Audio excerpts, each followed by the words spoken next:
Hello, and thank you for joining me on today's video, first ever video, so I don't know what I'm doing. So in this video, you're going to be joining me on my little journey of driving around and taking photos of birds, and then later on I'll be going off to the wildlife conservation to do some of my macro photography. And so with this being my first ever video of doing something like this, I did a lot of experimenting with camera angles and whatever. Makes things a little bit more interesting, I guess.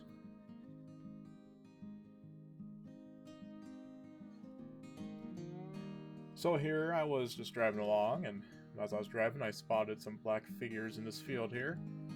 And when I first spotted them, I thought they were just a flock of turkeys. But it wasn't until I pulled out my camera and I zoomed in on them I realized what I was taking photos of. They were turkey vultures. And it's kind of one of those things that I always wondered, why are they called turkey vultures? Well, now I know, because they look like turkeys.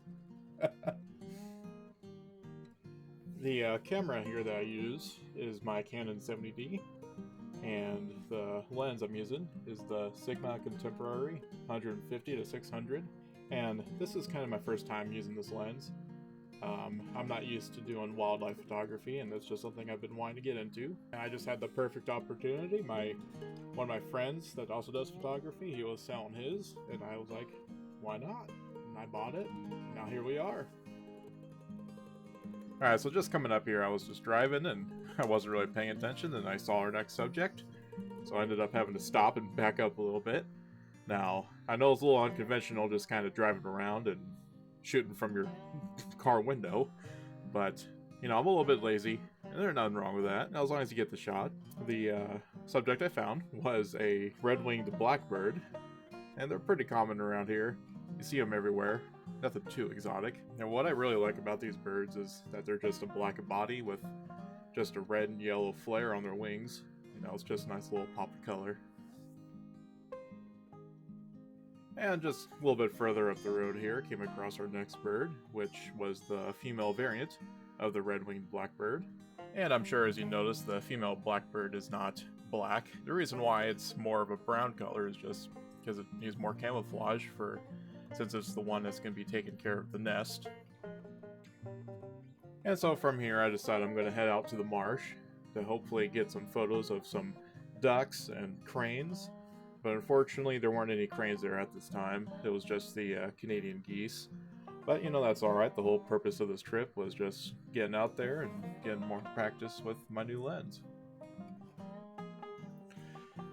These things are pretty vicious. Especially when they have their young around them. They'll just hiss at you and chase after you. This one time I was just riding my bike on the bike trail, and I was riding by one that was leading its ducklings, and it just started chasing me on my bike. I was like, get the hell away from me. I didn't do anything to you. The marsh here that I'm at is called the Musconkie Marsh, and it's just used as a little resting area for migrating birds.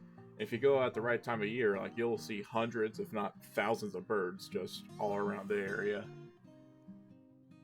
And as I was getting ready to head out, I spotted a plover in the grass, so I decided I'll take its photo as well. And this plover is the killdeer variant, and I know it don't look like you can kill a deer, but it's called a killdeer because when it sings its song, it sounds like it's saying kill deer.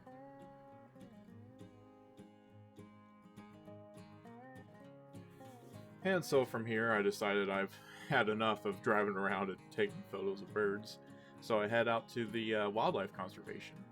And the wildlife conservation I'm going to is called Russ's Wildlife.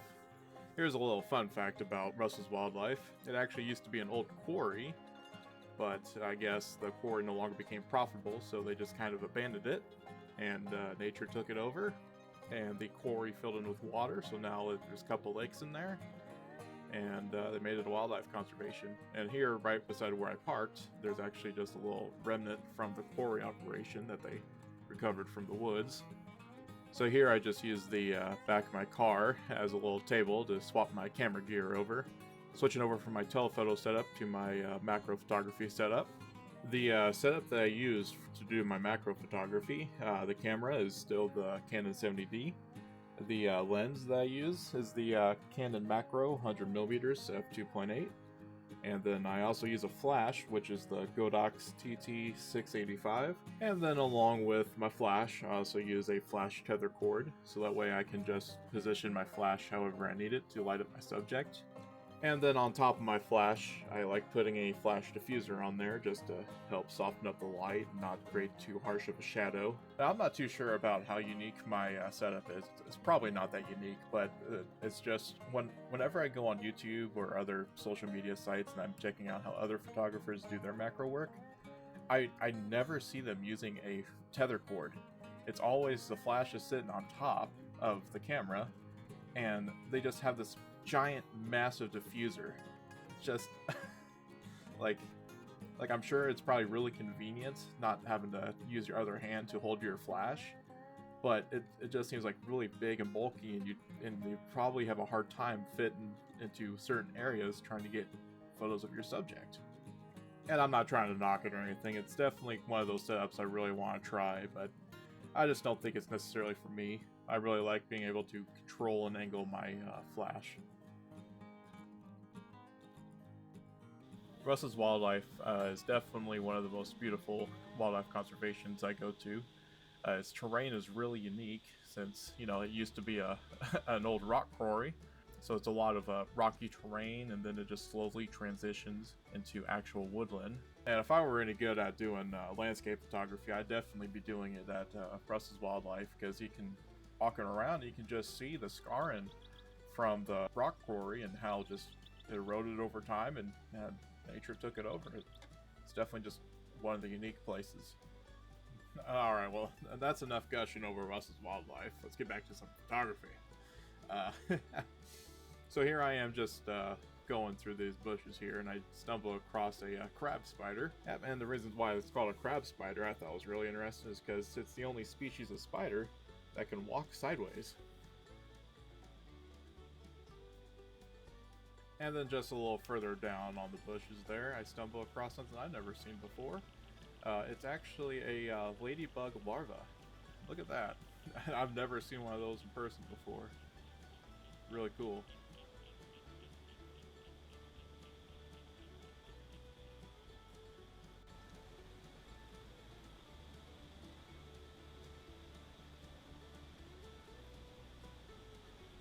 There's definitely a lot of stop and go when it comes to doing macro photography. Just having to stop and look at different trees and bushes, just trying to find your next subject. And right here I just stumbled across this silverberry tree, and I just took a picture of its flower bud and carried on.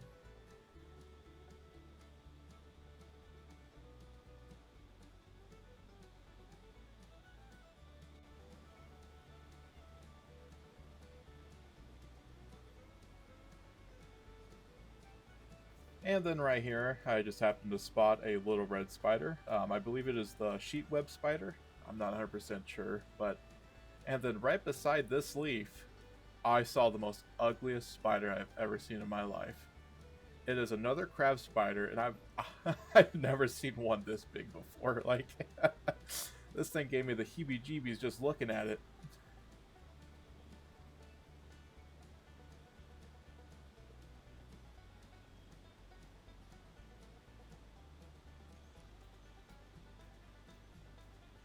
And so, coming up here, I found more spiders. I try not to do spiders all the time, but they're just the most common thing to find.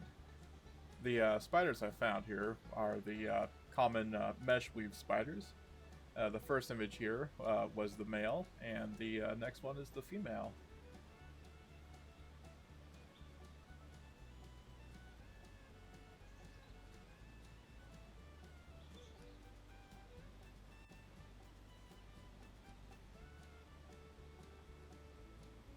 And then from here, I was getting ready to grab my recording camera, and that's when I just so happened to watch this caddisfly land on a leaf.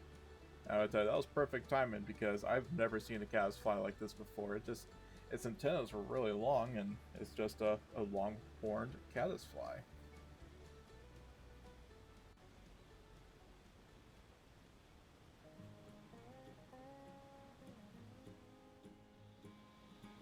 And right here I found a small click beetle.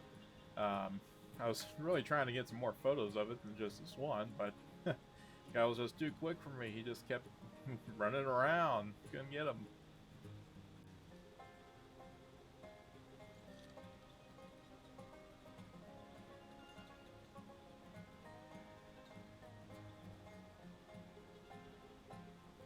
And then I came across a white caterpillar. That was pretty cool. I'd never seen a white one before. But this caterpillar that I found actually doesn't turn into a butterfly. It's a dogwood sawfly. I really like how these photos turned out. It just looks really cool with its white body, and the shadows just kind of roll onto it. And then the white contrast with the green is just really good.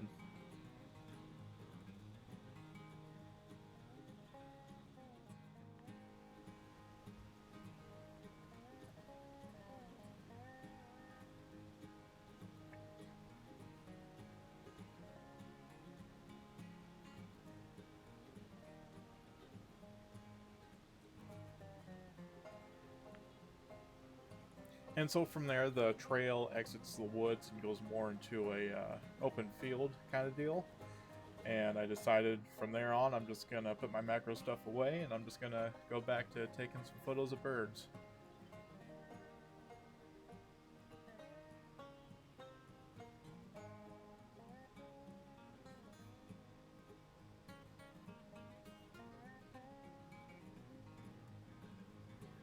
So I was walking there, and when I turned around, I saw another turkey vulture up in the air. So I went to go and take its photos. Now, the photos didn't really turn out all that well. You know, like I said, this is like my first time using this lens, and I just kind of need to get some more practice using it.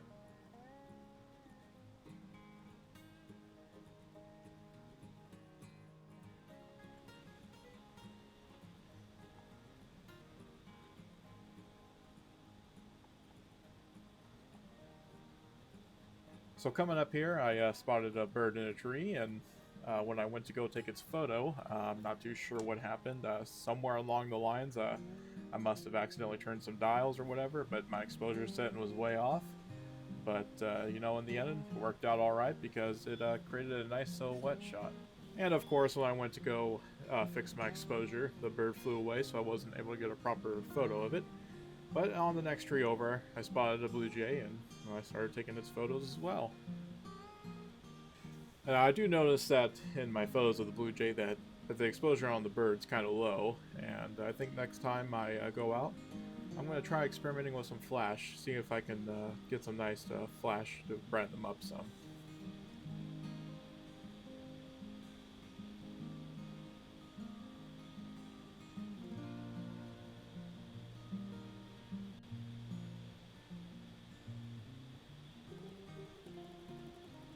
So I got tired of setting up my tripod every time, so I just kind of folded it up and left the GoPro go into my backpack, what that does. So as I was walking back along the trail, a rabbit poked its head out, and I was like, oh, perfect.